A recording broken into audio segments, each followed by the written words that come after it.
नवा अध्याय लिंग पूजन का महत्व।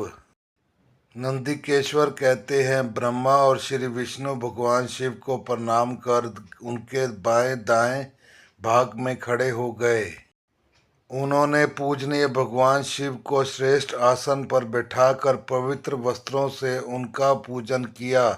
दीर्घ काल तक स्थिर रहने वाली वस्तुओं को पुष्प वस्तु तथा अल्पकाल तक टिकने वाली वस्तुओं को प्राकृतिक वस्तु कहते हैं। हार, नूपुर, कियूर, किरीट, मणिमय कुंडल, यथोपति उत्तरेय वस्त्र, पुष्पमाला, रेशमी वस्त्रादि द्वारा जिनका समृद्ध वाणी और मन की पहुँच से परे था, जो केवल परमात्मा के योग्य थे, उनसे ब्रह्मा जी और विष्णु जी ने शिव का पूजन किया। इससे प्रसन्न होकर भगवान शिव ने दोनों देवताओं से मुस्कुरा कर कहा, आज तुम्हारे द्वारा की गई पूजा से मैं प्रसन्न हूँ, इसलिए आज का दिन पवित्र और महान होगा।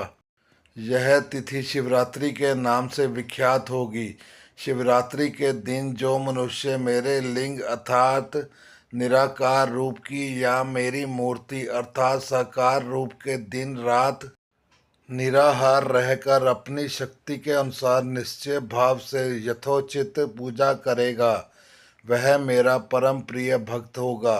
पूरे वर्ष निरंतर मेरी पूजा करने से जो फल मिलता है, वह फल शिवरात्रि के दिन पूजन करने से मनुष्य तत्काल प्राप्त कर लेता है।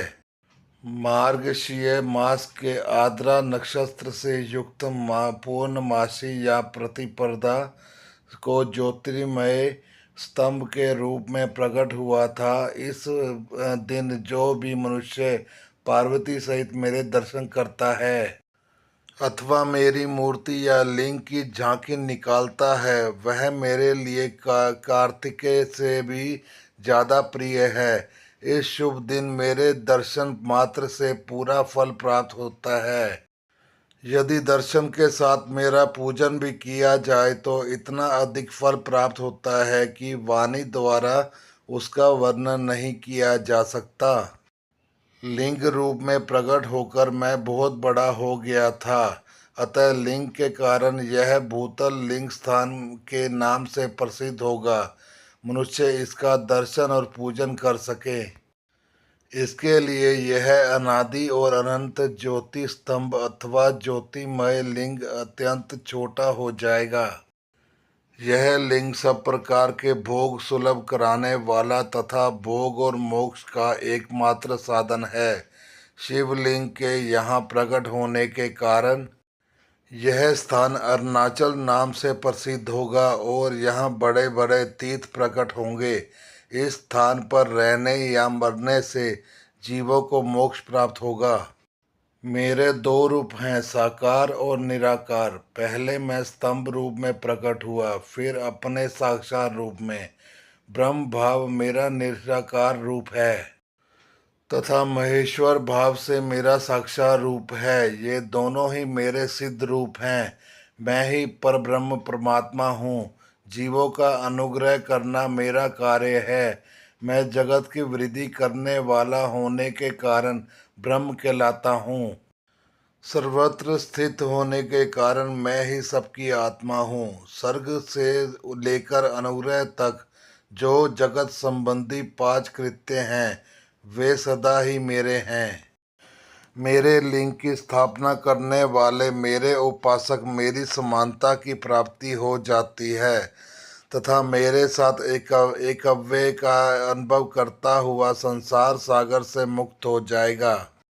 वह जीते जी परमानंद की अनुभूति करता हुआ शरीर का त्याग कर शिवलोक को प्राप्त होगा।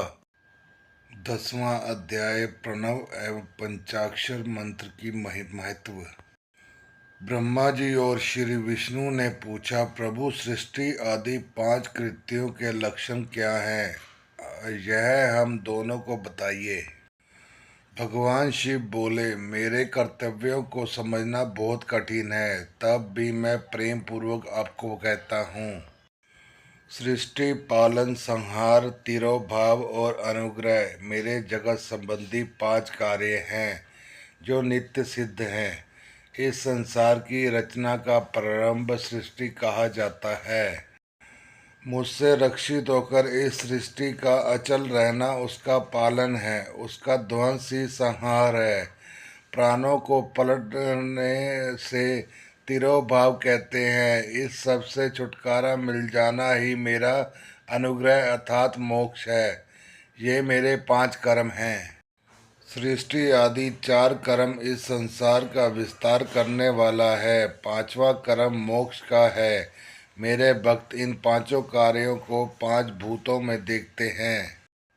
4 दिशाओं में 4 मुख और इनके बीच में 5वां मुख है। पुत्रों, तुम दोनों ने मुझे तपस्या से प्रसन्न कर सृष्टि और पालन दोनों कार्य प्राप्त किए हैं। इसी प्रकार मेरी विभूति स्वरूप रुद्र और महेश्वर ने संहार और अंदर्शन कार्य मुझसे प्राप्त किए हैं, परंतु मोक्ष मैं स्वयं प्रदान करता हूँ। मैंने पूर्व काल में अपने मंत्र का उपदेश किया है, जो ओंकार से प्रसिद्ध है। यह मंगलकारी मंत्र सर्वप्रथम मेरे मुख से ओंकार ओम प्रकट हुआ, जो मेरे स्वरूप का बोध कराता है।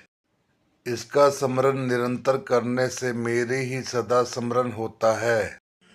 मेरे उत्तर दिशा के मुख से आकार का, पश्चिम मुख से आकार का, दक्षिण मुख से मकार का, पूर्ववर्ती मुख से बिंदु का तथा मध्यवर्ती मुख से नाद का प्रकट हुआ है। इस प्रकार इन 5 अवयवों से ओम का विस्तार हुआ है। इन 5 भागों के मिलने पर प्रणव ओम नाम अक्षर उत्पन्न हुआ। यह मंत्र शिव शक्ति दोनों का बोधक है। इसी से पक्षाक्षर मंत्र ओम नमः शिवाय की उत्पत्ति हुई है। यह मेरे साक्षात रूप का बोधक है। नंदीकेश्वर जी कहते हैं, माता पार्वती के साथ बैठे महादेव जी ने उत्तरवर्ती मुख बैठे ब्रह्मा जी और श्री विष्णु जी को पर्दा करने वाले वस्त्र से आच्छादित कर उनके मस्तक पर अपना हार रख कर धीरे धीरे उच्चारण कर उन्हें उत्तम मंत्र का उपदेश दिया। 3 बार मंत्र का उच्चारण करके भगवान शिव ने उन्हें शिष्यों के रूप में दीक्षा दी। गुरु दक्षिणा के रूप में दोनों ने अपने आप को समर्पित करके हुए दोनों हाथ जोड़कर उनके समीप खड़े हो भगवान शिव की इस प्रकार स्तुति करने लगे। ब्रह्मा विष्णु बोले, प्रभु आपके साकार और निराकार 2 रूप हैं। आप तेज से प्रकाशित हैं, आप सबके स्वामी हैं।